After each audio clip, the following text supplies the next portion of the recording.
Hello there, everyone. Thank you for returning. We'd like to share some new Abraham content with you today that will change your life. Allow yourself to feel the power of expressing gratitude for what is already around you. Let's watch the video now. The reason that feels like it feels to you is because your inner being simply loved them and understood them and called them to their highest good. And the fact that you didn't leaves you feeling the absence of harmony or the offness of the calibration. In other words, you calibrated with the physical world. You didn't calibrate with your spiritual world. You didn't calibrate with your source. You can't be angry and be calibrated with your source. Well, the nice thing is, the more you meditate and the more you deliberately calibrate, the more you'll catch it in the early subtle stages. So when you're off a little, you can adjust it before law of attraction gets hold of it and momentum gets underway and it gets out of hand. That's why beliefs get out of hand, is because you calibrate and then you attract and then you say, see, it is true. And then you join groups and you talk about what happens and you calibrate more until you have this argument around the world about what truths are. And we say, you can make anything true that you focus upon because the law of attraction will bring you the data about what you're offering as a vibration. So do you want to make hate true or do you want to make love true? Do you want to make your balance true or do you want to make your imbalance true? Do you want to make your love true or your hate true, your abundance true or your lack of abundance true? You get to choose what it is. Your inner being already knows what you want and is always true to what you want. Other people in the world, that's not their job. It's not their job to be the calibration that calibrates you to what you want. Now, there are a lot of people that do. Lots of ministers and mothers and teachers and friends really care about you. And they do their best to calibrate on your behalf. And when you hold one of them as your object of attention, it feels really good. But it makes you dependent upon things that are unreliable because they are few and far between.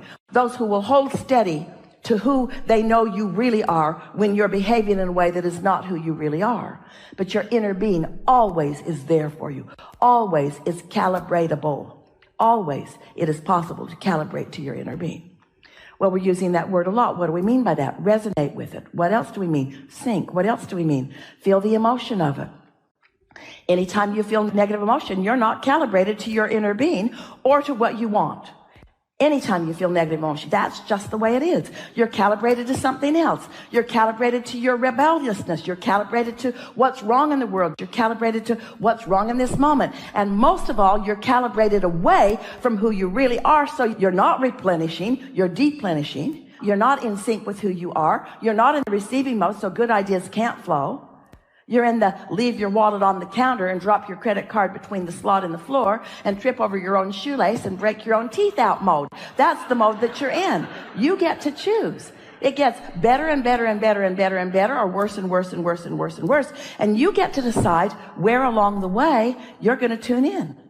You get to decide how far out of balance you're willing to be. Well, a lot of you are willing to get pretty far out of balance because you have found that others feel sorry for you, or that others will support you, or that others will see you as vulnerable. If you get in a bad enough spot, if you dig a big enough hole and crawl out, they'll make a monument for you. There's a lot of rewards from the physical world as you suffer your way into the game that they've been by default playing. Or you can decide, I'm an extension of source energy, and source is aware of me. And source is rooting for me and calling me back into alignment with not just who they are, with that which I really am, and with all things that I desire. And as you care about it so that you meditate every day, and you care about it so that you do your segment intending every day, when you get into a situation where you're not feeling so good, and you ask yourself, as Esther did, the question, wait a minute, is this who I am, or is this who I am? Is this how I feel? Is this really the emotion that best depicts my feeling of my life? No, not even close. Is this? Yeah, it's that one. And so as you continue to make those determinations, what happens is it becomes such a strong part of your vibrational offering that then as you move through the world, that's the way the world shows itself to you. And there's lots of rebels who will They'll fight you on that because you'll say, wait a minute, this is what I see. And they'll say, oh yeah, but you're not looking in the right places. You need to look in these other places to find the things that you want to push against. And that's the dilemma that most humans are experiencing, is that they really believe that their work is to look out into the world and find its problems and then push those problems into oblivion. There's a war against drugs and a war against cancer and a war against terrorism and a war against and a war against. And if we can just push hard enough against those, they'll be gone. And that's just not true. The more you push against them, the more prolific they are. And so when you decide that you're going to tune into who you are, and you're tuned in, tapped in, turned on, and you're standing steady in your own shoes and steady in your own mind, and someone behaves in a way, they don't affect you because it's not about you. It's about them. But when you see someone in the street flipping you off, you don't feel so helpful. But they need you just the same. They're still asking for the love that they haven't been able to quite calibrate to. So think about this. If there are people in the world, and there are a lot of them, that have been living and observing life and have become rebellious and are pushing against all things unwanted, and they're hurting bad. And you decide you're tired of hurting. And you show yourself that there is another way. And you find relief in meditation, and then you do it often enough that you feel the true momentum of love and appreciation and joy in calibrating to who you are. And then you see someone out there in the world who is hurting, and you love them. You love them. You may very well give them, like beaming a satellite dish, a point of attention that they could calibrate to. They can't calibrate to their own inner being because they're so far from that. But if you love them anyway, Source doesn't remove the vibration of love just because you're in a bad mood. Source just keeps loving. Know that sooner or later, usually later, you'll wind around into something and you'll taste it a little bit. But when you start doing this on purpose, when you start calibrating because you mean it, and you've shown yourself what that note is that you're calibrating to, and then you're walking around in the world and you're feeling good no matter what else is going on, there will be those who will resist you. What are you smiling about? Pretty much everything. What's wrong with you? Aren't you watching the news? Yeah, but I'm looking at it through the eyes of optimism.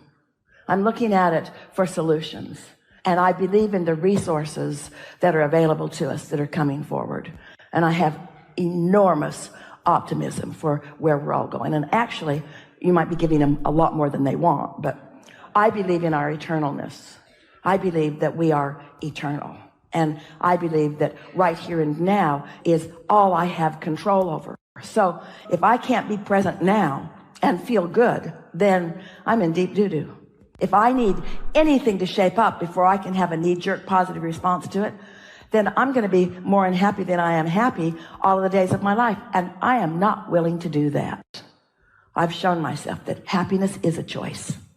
Happiness is a choice. And so is clarity, and so is abundance, and so is love, and so is stability, and so is well-being, and so are great ideas, and so are inventions, and so are empires, and so are relationships.